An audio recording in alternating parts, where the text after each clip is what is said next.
One summer, I was reading beside my son, and he turned to me and he said, "Mom, why were the Japanese so mistreated during World War II? Why were the Koreans mistreating the Japanese?"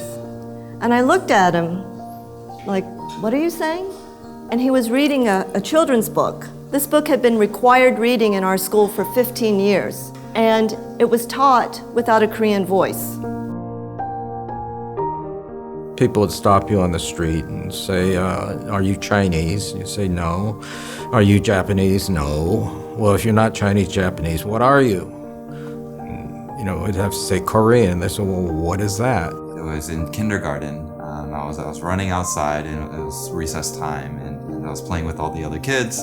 And I remember one of the kids stopped and pointed at me and said, "Hey, look, there's a Chinese kid." And so my reaction was to, of course, look behind me and look for the Chinese kid. I was like, where?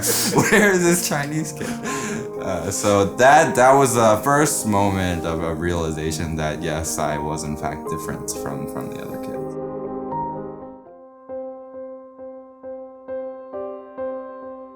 I know what my father did.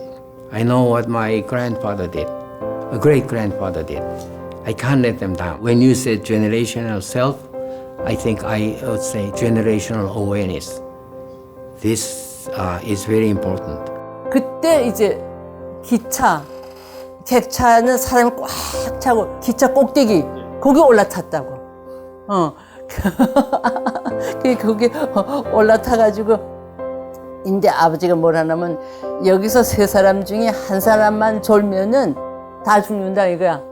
그러니까 졸지 말라고 이렇게 이불 하나 가지고 한 거 셋이 이렇게 둘러가지고 말이지. 이렇게 하고 이제 가는데 도저히 살아가는 희망이 없더라고요. 그래도 자살을 할까 이런 생각도 들어갔어요. 그랬는데 자식들을 보면 그럴 수가 없더라고요. 왜 이렇게 자식은 많이 낳는지. I slept with my 45 under my pillow. When they shooting outside, I roll over and under the bed. So sometimes we go out. Then a couple of cases of the blood and shooting all over to relieve my frustration.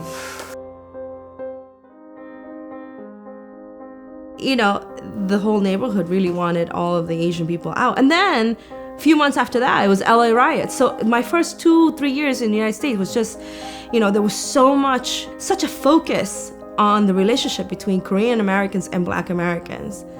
That defined what kind of person I would become. She had a ring on that she slipped on my first finger, and she said, "I've been wearing this, waiting for the day that I meet you. I've been cleaning houses to make extra money in order to hire private detectives to try to find you." She said, "I've been waiting 21 years. And as they're walking back to the car and Father King is waving goodbye, I run to the little boy. I run to the man that has the little boy, and I grab him around his leg. Then I jumped in a Ford LTD and locked all the doors. And so that's how the Washingtons became my parents, and Joseph became my brother. Well, I was always the favorite son. I never talked back to my parents. I went to West Point, and they were so proud of me. They were always bragging about me. I knew that some part of coming out was sacrificing all of that, being their favorite, being their pride and their joy. It was in my case, I wanted so badly to be accepted, to be somebody that my parents could be proud of. I need material, your stories of immigration, adoption, our life as immigrants, to be recorded.